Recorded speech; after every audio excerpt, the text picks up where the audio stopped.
In this video, I'll show you how to buy crypto on MEXC Exchange step by step. First, open the MEXC app or website and log in. On the main screen, go to Assets arrow spot and check that you already have some funds, like USDT or another stablecoin.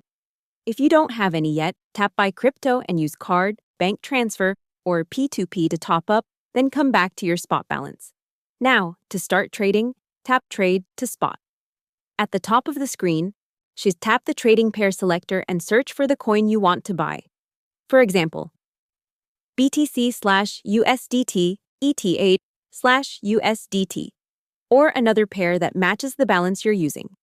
Select the pair to open the order panel. Next, choose your order type.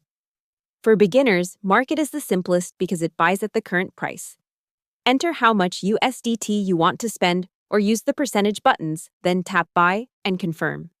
If you choose Limit, set your desired price and wait for the order to be filled.